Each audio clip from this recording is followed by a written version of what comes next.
Good morning, everyone. Let's start today's session with the topic geography. Geography से इसमें दिया अक्षांशीय विस्तार। अक्षांशीय विस्तार भूमध्य रेखा 0 डिग्री अक्षांश पृथ्वी का दो बराबर भागों में विभाजन करती है। भूमध्य रेखा जो इसे 0 डिग्री अक्षांश माना जाता है, जो पृथ्वी दो बराबर भागों में विभाजन करती है। अक्षांश की परिभाषा क्या देखिए। अक्षांश की परिभाषा, अक्षांशीय विस्तार में विशिष्टता। अक्षांश की परिभाषा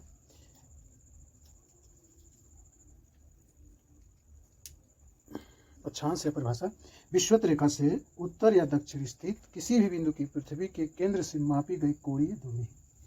विषुवत रेखा से उत्तर से दक्षिण स्थित किसी भी बिंदु पृथ्वी के केंद्र से मापी गई कोणीय दूरी। भूमध्य रेखा को 0 अक्षांश कहते हैं, जो पृथ्वी को दो बराबर भागों में विभाजन करती है या बांटती है। अक्षांश रेखा जो होती है पृथ्वी के चारों ओर पूर्व से पश्चिम दिशा में विषुवत रेखा के समांतर खींची गई काल्पनिक रेखा। विषुवत रेखा के समांतर खींची गई काल्पनिक रेखा है। पृथ्वी के चारों ओर पूर्व से पश्चिम विषुवत रेखा के समांतर खींची गई काल्पनिक रेखा।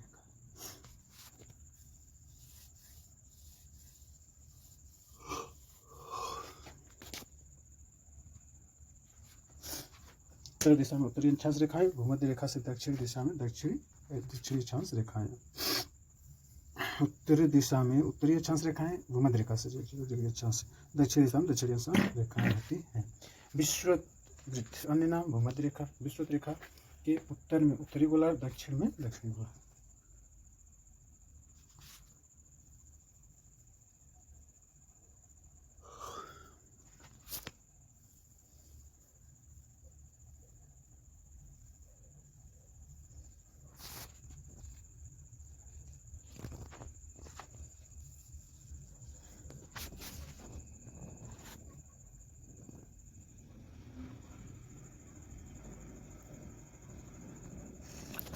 अक्षांश का मापन अंश, मिनट और सेकंड द्वारा होता है। अक्षांश का मापन अंश, मिनट और सेकंड द्वारा।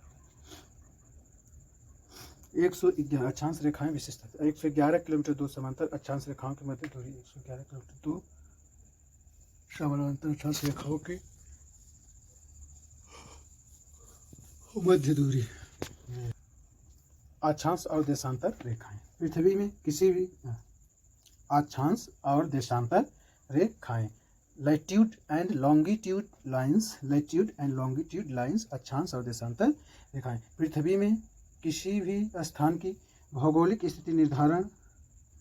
अक्षांश लैटिट्यूड और देशांतर लॉन्गिट्यूड।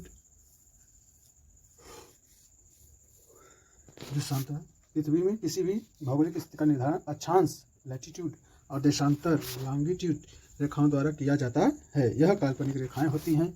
यह काल्पनिक रेखाएं होती हैं। आप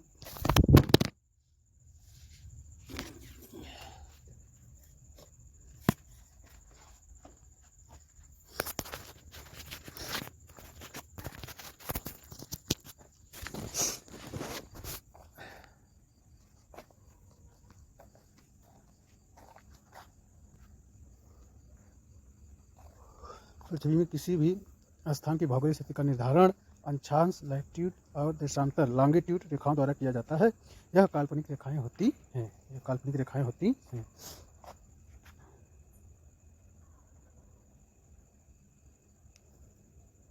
अक्षांश रेखाएं देख सकते हैं कैसे होती हैं। लैटिट्यूड लाइन जो भूमध्य रेखा के अनुदिश होती हैं, और लॉन्गिट्यूड रेखाएं जो होती हैं अक्षांश रेखाएं जो होती हैं पूर्व से पश्चिम की होती हैं और भूमध्य रेखा के इर्द-गिर्द। और देशांतर रेखाएं लॉन्गिट्यूड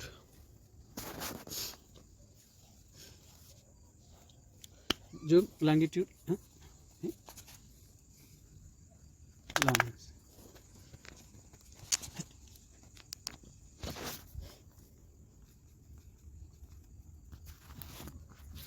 लॉन्गिट्यूड रेखाएं, देशांतर रेखाएं जो पोल से ध्रुव से उत्तरी ध्रुव से दक्षिणी ध्रुव को मिलाती हैं।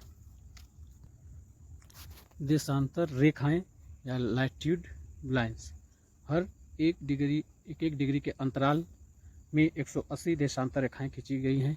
तो कुल मिलाकर ग्लोब पर 360 देशांतर रेखाएं खींची जा सकती हैं। जबकि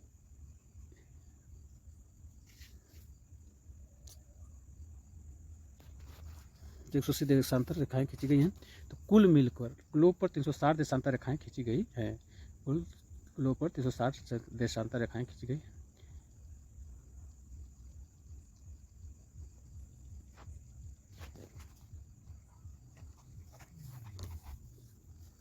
जीरो डिग्री देशांतर